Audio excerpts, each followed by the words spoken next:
Hello everyone, welcome to voice of story teller channel. ఈ వీడియోలో recent గా release అయిన పాయల్ రాజ్పుత్ నటించిన రక్షణ మూవీ స్టోరీ ఎక్స్ప్లెనేషన్ అయితే చేయబోతున్నాను. ఇక లేట్ చేయకుండా స్టోరీలోకి వెళ్ళిపోదాం. మన మూవీలో heroine Kiran powerful lady police officer. తనకి రీసెంట్ గానే ఏసీపీగా జాబ్ వచ్చింటుంది. ఒకరోజు తన మనసేం బాగోలేక ఆలోచిస్తూ రోడ్ పక్కన తన బైక్ మీద కూర్చో ఉంటుంది. అప్పుడు అటువైపు వెళ్లే కొంతమంది మన కిరణ్ చూసి తనని ఎలాగైనా పాడు చేయాలని చెప్పి తన మీద అటాక్ చేశారు. కానీ మన కిరణ్ వాళ్ళ బొక్కలు చూరా చూరా చేస్తుంది. వాళ్ళు వెళ్లే వెహికల్ లో చూడగా కొంతమంది అమ్మాయిల్ని కిడ్నాప్ చేసి వాళ్ళు ట్రాన్స్పోర్ట్ చేస్తూ ఉంటారు. లక్కీగా వీళ్ళందరూ కిరణ్ కి కనపడడంతో కిరణ్ కాపాడుతుంది. అసలు కిరణ్ ఎందుకు అలా ఆలోచిస్తూ బాధపడుతుంది అంటే కిరణ్ ఫ్లాష్ బ్యాక్ మనకి చూపిస్తారు. తన ఫ్లాష్ బ్యాక్ లో Kiran best friend Priya studies లో స్టేట్ ఫస్ట్ వస్తుంది. దాంతో ఓ ఫేమస్ కంపెనీలో 18 లక్షల ప్యాకేజ్ తో తనకి ఉద్యోగం వస్తుంది. ఈ విధంగా తన ఫ్రెండ్ న్యూస్ లో చాలా పాపులర్ అవుతుంది. కట్ చేస్తే ఒక రోజు అక్కడున్న వాటర్ ట్యాంక్ పై నుంచి వాళ్ళ ఫ్రెండ్ ప్రియా దూకి హఠాత్తుగా చనిపోతుంది. లైఫ్ లో సక్సెస్ చూసి మంచి ఉద్యోగం కూడా సంపాదించిన ప్రియాకి ఎలాంటి సమస్యలు లేవు. కానీ తను ఎందుకు ఇలా సూసైడ్ చేసుకుందో కిరణ్ కి అస్సలు అర్థం కాదు. వాళ్ళ ఫ్రెండ్ ప్రియా చనిపోయిన రోజు కిరణ్ ఏడుస్తూ ఉండగా దూరం నుంచి ఎవరో ఒక అతను వర్షంలో లాలీపాప్ తింటూ ఆ సీన్ ఎంజాయ్ చేయడం కిరణ్ చూస్తుంది. దీంతో కిరణ్ కి అతని మీద డౌట్ వస్తుంది. అక్కడికి వెళ్లి చూడగా అతను అప్పటికే వెళ్ళిపోయి ఉంటాడు. తన ఫ్రెండ్ ప్రియాది సూసైడ్ కాదని ఎవరో దీని వెనుక ఉండి మర్డర్ చేశారని కిరణ్ కి గట్టి నమ్మకం. ఈ విషయంగా పోలీసులతో మాట్లాడినా అసలు లాభం ఉండదు. ఆనాటి నుంచి కిరణ్ కి ఈ విషయంలో బాధ కలుగుతూనే ఉంటుంది. ఈవెన్ తను ఏసీపీగా మారినా అది ఎవరో తెలుసుకోలేకపోతుంది. ఇంతటితో తన ఫ్లాష్ బ్యాక్ అయిపోతుంది. ప్రస్తుతంలో ఆ లాలీపాప్ కిల్లర్ అమ్మాయిల పైనే టార్గెట్ చేస్తూ వాళ్ళని చంపుతూ ఉంటాడు. కానీ ఆ కేసులన్నీ పోలీసులు నార్మల్ గా సూసైడ్ చేసుకుని చనిపోయారు అని చెప్పి ఈజీగా కేసు క్లోజ్ చేస్తూ ఉంటారు. ఈ విషయంగా కిరణ్ వాళ్ళ పై ఆఫీసర్లతో మాట్లాడగా ఎవిడెన్స్ లేనిది మనం నమ్మలేమని కిరణ్ చెప్పేవి అస్సలు నమ్మరు.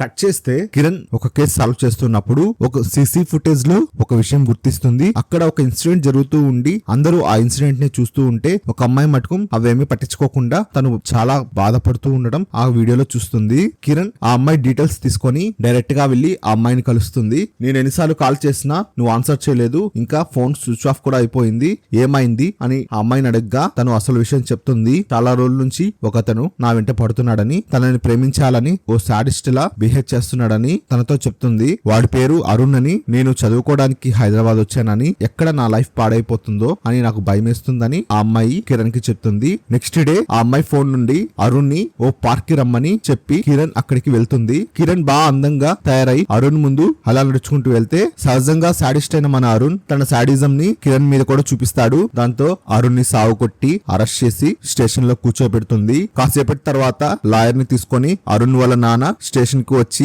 కిరణ్ తో గొడవ పడతాడు. వాళ్ళ అబ్బాయి చేసిన తప్పులన్నీ వీడియో తీసి మరీ చూపించిన వాళ్ళ నాన్న అసలు కన్విన్స్ అవ్వడు. ఎందుకంటే వాళ్ళ నాన్న కూడా ఓ రకమైన సాడిస్టే.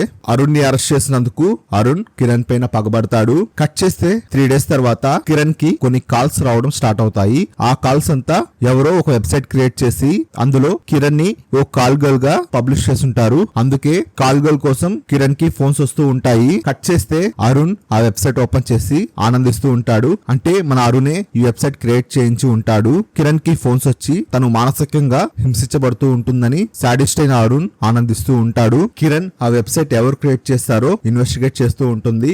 కిరణ్ కి అరుణ్ మీద డౌట్ వచ్చి అరుణ్ వాళ్ళ ఇంటికి వెళ్లి కూడా కిరణ్ మొత్తం చెక్ చేస్తుంది. అరుణ్ వాళ్ళ పేరెంట్స్ కూడా కిరణ్ మీద కోపడతారు. ఎందుకు అనవసరంగా మా అబ్బాయిని అనుమానిస్తున్నావు అని. కానీ కిరణ్ మటుకు ఇంట్లో ఉండడు. కట్ చేస్తే ఒక రోజు కిరణ్ కి అరుణ్ ఉన్న లొకేషన్ తెలుస్తుంది. లేట్ చేయకుండా కిరణ్ తన బైక్ లో ఆ స్పాట్ కి వెళ్లి చూడగా అది కన్స్ట్రక్షన్ లో ఉన్న ఓ పెద్ద షాపింగ్ మాల్. అక్కడ అరుణ్ కోసం వెతుకుతూ ఉంటుంది. కానీ ఎక్కడ కనిపించాడు.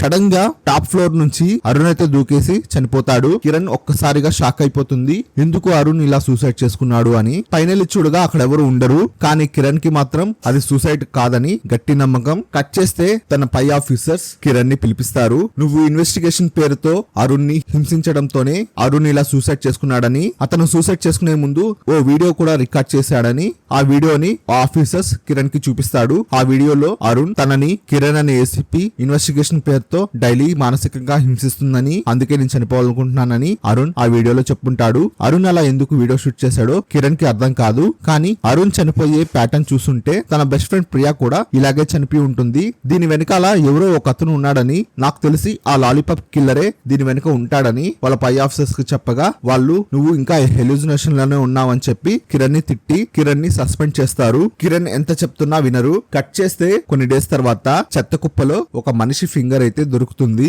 ఆ న్యూస్ రాష్ట్రమంతా వైరల్ అయిపోతుంది. దీని వెనకాల ఉన్న ఆ లాలీపాప్ కిల్లర్ ని మనకి ఫైనల్ గా చూపిస్తారు. అతను డైలీ మన కిరణ్ ని అబ్జర్వ్ చేస్తూ ఉంటాడు. అంటే ప్రస్తుతానికి అతని టార్గెట్ మన కిరణే. కిరణ్ జాగింగ్ కి బయటికి వెళ్ళినా, షాపింగ్ కి వెళ్ళినా అందరూ కిరణ్ ని చూసి అసహించుకుంటూ ఉంటారు. ఎందుకంటే కిరణ్ వల్ల ఓ అమాయకుడు చనిపోయాడని ప్రజలంతా అనుకుంటూ ఉంటారు. కానీ కిరణ్ సస్పెండ్ అయినా ఈ కేసు ని అంత తేలిగ్గా వదలకూడదని తన ఇన్వెస్టిగేషన్ ఒక ఎస్ఐ సహాయంతో కంటిన్యూ చేస్తూ ఉంటుంది. ఆ ఎస్ఐ ని తీసుకొని అరుణ్ దూకేసిన కన్స్ట్రక్షన్ లో ఉన్న షాపింగ్ మాల్ కి అయితే వెళ్తారు. ఆ బిల్డింగ్ లో టాప్ ఫ్లోర్ నుంచి చూస్తున్నప్పుడు కిరణ్ ఒకటి అబ్జర్వ్ చేస్తుంది. అక్కడ ఒక విండోలో నుంచి ఎండ పడుతూ ఉంటుంది. కిరణ్ అరుణ్ యొక్క సూసైడ్ వీడియోని ఓపెన్ చేసి చూడగా అరుణ్ కూడా ఆ విండోకి ఎదురుగానే వీడియో రికార్డ్ చేసి ఉంటాడు. కానీ అరుణ్ ముఖం పైన ఒక అతని షాడో అయితే కనిపిస్తుంది. అంటే అక్కడ అరుణ్ కాకుండా మరో వ్యక్తి అక్కడ ఉన్నాడని కిరణ్ కి అర్థమవుతుంది. ఈ విషయం వెంటనే డిపార్ట్మెంట్ కి చెప్తామని ఎస్ఐ అనగా డిపార్ట్మెంట్ వాళ్ళు నమ్మరని, మనమే ఈ కేస్ ని సాల్వ్ చేయాలని చెప్పి కిరణ్ తన ఇన్వెస్టిగేషన్ ఇంకా ఫాస్ట్ గా చేస్తుంది. అసలు విషయం ఏమిటంటే అరుణ్ కిరణ్ పైన పగ పెంచుకొని తను ఒక బార్ లో బాగా తాగేసి కిరణ్ ని తిడుతూ ఉంటాడు. అదే ప్లేస్ లో లాలీపాప్ కిల్లర్ కూడా ఉంటాడు. ఆల్రెడీ ఈ కిల్లర్ కిరణ్ ని చంపడానికి ప్లాన్ చేస్తూ ఉంటాడు. అదే టైంలో అరుణ్ ఓ బక్రాలా ఆ కిల్లర్ కి దొరుకుతాడు. అతను అరుణ్ ని పరిచయం చేసుకొని కిరణ్ మీద పగ తీర్చుకోవడానికి ఈ లాలీపాప్ కిల్లర్ సహాయం చేస్తూ ఉంటాడు. కిరణ్ కోసం కాల్ గర్ల్ వెబ్సైట్ క్రియేట్ చేసింది కూడా ఈ లాలీపాప్ కిల్లరే. కిరణ్ తన ఇన్వెస్టిగేషన్ కోసం లాస్ట్ 2 years ఆత్మహత్య చేసుకున్న అమ్మాయిల గురించి రీసెర్చ్ చేయడం స్టార్ట్ చేస్తుంది. తన రీసెర్చ్ లో తెలియంది ఏంటంటే వాళ్ళు చనిపోయే ప్యాటర్న్ అంతా ఒకేలా ఉంటుంది. అందరూ ఒకేలా సూసైడ్ చేసుకొని ఉంటారు. ఇంకా ప్రతి ఒక్క అమ్మాయి లైఫ్ లో సక్సెస్ అయిన అమ్మాయే ఏదో ఒక రంగంలో వాళ్ళు రాణించి ముందుకు వెళ్తూ ఉంటారు. దీంతో కిరణ్ కి ఒక విషయం అయితే అర్థమవుతుంది. ఈ లాలీపాప్ కిల్లర్ యొక్క టార్గెట్ లైఫ్ లో ఎవరైతే సక్సెస్ అయ్యి ముందుకెళ్తున్నా ఆ సక్సెస్ఫుల్ లేడీస్ ఈ లాలీపాప్ కిల్లర్ యొక్క టార్గెట్ అని కిరణ్ కి అర్థమవుతుంది. ఎందుకంటే చనిపోయిన తన ఫ్రెండ్ భారీ ప్యాకేజ్ తో ఉద్యోగం సంపాదిస్తుంది. ఇంకా కిరణ్ బాగా చదువుకొని ఏసీపీ అవుతుంది. అలా చనిపోయిన ప్రతి అమ్మాయి ఏదో ఒక రంగంలో బాగా రాణించి సక్సెస్ అయిన వాళ్ళే. ఈ విషయం తన రీసెర్చ్ గురించి తన పై ఆఫీసర్ కూడా చెప్తుంది. ఆ ఆఫీసర్ కూడా తన కూతురు కూడా రీసెంట్ గా ఓ మంచి బిజినెస్ స్టార్ట్ చేసిందని, కానీ తను కూడా సడన్ గా చనిపోయిందని, అది కూడా ఈ కిల్లరే చేస్తుంటాడని ఆ ఆఫీసర్ చెప్తాడు. అప్పుడు కిరణ్ తను రీసెర్చ్ చేసిన అమ్మాయిల ఫోటోలన్నీ చూపిస్తుంది. కానీ అన్ని 100 ఫోటోల్లో ఒక్క ఫోటోలో ఉన్న లేడీకి మాత్రమే 55 years ఉంటాయి. ఇదేదో కొంచెం స్ట్రేంజ్ గా ఉందని చెప్పి కిరణ్ ఆమె ఇంటికి వెళ్తుంది. ఆ ఇంటికి వెళ్లి కాలింగ్ బెల్ కొట్టగా ఆ లాలీపాప్ కిల్లరే డోర్ ఓపెన్ చేస్తాడు. అంటే ఆ చనిపోయిన ఆవిడ ఈ కిల్లర్ వల్ల అమ్మగారు. కిరణ్ మీ అమ్మగారు ఎలా చనిపోయారు అని అడగ్గా తను బాత్రూమ్ లో చనిపోయిందని నంగి ఏడుపులని ఏడుస్తాడు. ఆ బాత్రూమ్ లో చూడొచ్చా అని కిరణ్ అడగ్గా తనని తీసుకొని వెళ్లి ఆ బాత్రూమ్ ని చూపిస్తూ ఉంటాడు. కిరణ్ చెక్ చేసి తను వెళ్తున్నప్పుడు ఆ కిల్లర్ మా అమ్మగారు చనిపోయి 2 years అవుతుందని, అసలు మీరు ఈ క్లోజ్ అయిన కేసుని ఇప్పుడు ఎందుకు ఇన్వెస్టిగేషన్ చేస్తున్నాడని ఏమీ తెలియనట్టు కిరణ్ ని అడుగుతాడు. కిరణ్ తను చేస్తున్న రీసెర్చ్ గురించి ఆ కిల్లర్ కి చెప్తుంది. ఎలాగైనా ఆ కిల్లర్ ని పట్టుకుంటానని, వాడు నా చేతిలో నుంచి వస్తాడని ఆ కిల్లర్ గురించి చాలా కోపంగా మాట్లాడుతుంది. దాంతో కిల్లర్ కి కొంచెం ఆందోళన స్టార్ట్ అవుతుంది. వెళ్ళొస్తానని చెప్పి ఆ కిల్లర్ కి షేక్ హ్యాండ్ ఇచ్చి కిరణ్ వెళ్తుండగా తన చేతికి ఆ కిల్లర్ చేతులు చెమట పట్టడం కిరణ్ గమనిస్తుంది. మీరు నా దగ్గర ఏమైనా దాచుతున్నారా అని వెనక్కి తిరిగి కిరణ్ అతన్ని అడుగుతూ ఉండగా అతను ఓ మత్తు మందుని కిరణ్ పైన స్ప్రే చేస్తాడు. దాంతో కిరణ్ స్పృహ తప్పి పడిపోతుంది. కళ్ళు తెరిచి చూడగానే కిరణ్ గొంతుకి ఉరి బిగించి తన కాళ్ళ కింద ఓ పీటని ఫిక్స్ చేస్తుంటాడు. అది ఎక్కడంటే అరుణ్ చనిపోయిన కన్స్ట్రక్షన్ జరుగుతున్న షాపింగ్ మాల్ లోనే. నువ్వు వెతుకుతున్న ఆ లాలీపాప్ కిల్లర్ నేనే అని చెప్పి ఆ కిల్లర్ కిరణ్ కి నిజం చెప్పడం స్టార్ట్ చేస్తాడు. చిన్నప్పుడు తన చెల్లితో సరదాగా ఆడుకునే కొన్ని ఆటల్లోనే తను ఓడిపోయేవాడని, తన చెల్లి లూజర్ అని నన్ను ఎక్కిరిచ్చేదని, ఆ విషయం మా నాన్నకు తెలిసి మా నాన్న కూడా ఆడపిల్ల చేతిలో ఓడిపోయావా, మగపిల్లలు ఎప్పుడు పైనుండాలి అని చెప్పే తన మనసుని గాయపరుస్తాడు. అప్పటి నుంచి తనలోని ఒక సైకో నిద్రలేచి మొదటిగా తన చెల్లిపైనే పగ పెంచుకుంటాడు. అలా కొన్ని సంవత్సరాలు గడిచాక వాళ్ళ చెల్లి చదువు పూర్తయ్యాక అమెరికాలో మంచి ఉద్యోగం వచ్చి తను అమెరికాకి వెళ్ళాలి. కానీ అది ఏమాత్రం మన లాలీపాప్ కిల్లర్ కి నచ్చదు. ఎంతో ప్రేమగా చూసుకోవాల్సిన చెల్లెల్ని ఒక రూమ్ లో బంధించి తన మీద శాడిజం చూపిస్తాడు. విషయమంతా అర్థమైన వాళ్ళ చెల్లెలు, నన్నైతే ఆపేవు, కానీ ఈ ప్రపంచంలో ఎంతో మంది ముందుకెళ్తున్నారు, వాళ్ళందరినీ నువ్వు ఆపగలవా అని వాళ్ళ అన్నయ్యని అడుగుతుంది. అప్పుడు ఈ లాలీపాప్ కిల్లర్ నిర్ణయం తీసుకుంటాడు. అందరినీ ఆపుతానని, లైఫ్ లో సక్సెస్ అయిన ఆడవాళ్లే అని గట్టిగా ఫిక్స్ అవుతాడు. అందుకే ఇప్పుడు నిన్ను కూడా చంపుతున్నానని నీ ఫ్రెండ్ ప్రియాని కూడా నిన్ను చంపుతానని భయపెట్టే తను ఆత్మహత్య చేసుకునేలా చేశానని కిరణ్ కి చెప్తాడు.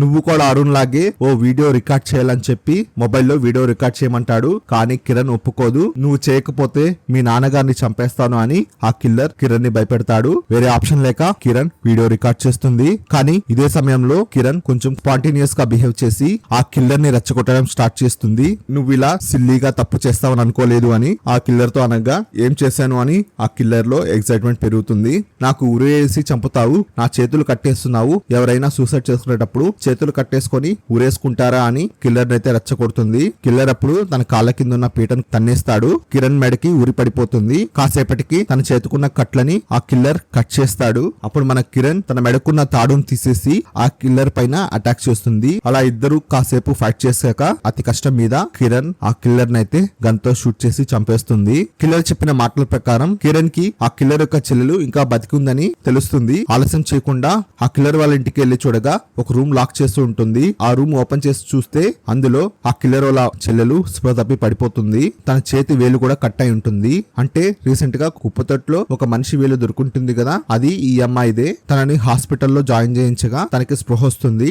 ఈ విషయం వాళ్ళ డిపార్ట్మెంట్ తెలుసుకొని కిరణ్ మీద సస్పెన్షన్ తీసేసి తిరిగి తనని రీజాయిన్ చేసుకుంటారు. ఇంతటితో ఈ స్టోరీ అయిపోతుంది. మీకు నా స్టోరీ ఎక్స్ప్లెనేషన్ నచ్చినట్లయితే ప్లీజ్ ఈ వీడియోకి లైక్ చేయండి. మీరు ఈ ఛానల్ ఫస్ట్ టైం చూస్తున్నట్లయితే ప్లీజ్ ఛానల్ కి సబ్స్క్రైబ్ చేసుకోవడం మర్చిపోవద్దు. సరికొత్త వీడియోతో మళ్ళీ మీ ముందుకు వస్తాను. అప్పటి వరకు సెలవు. Thanks for watching this video.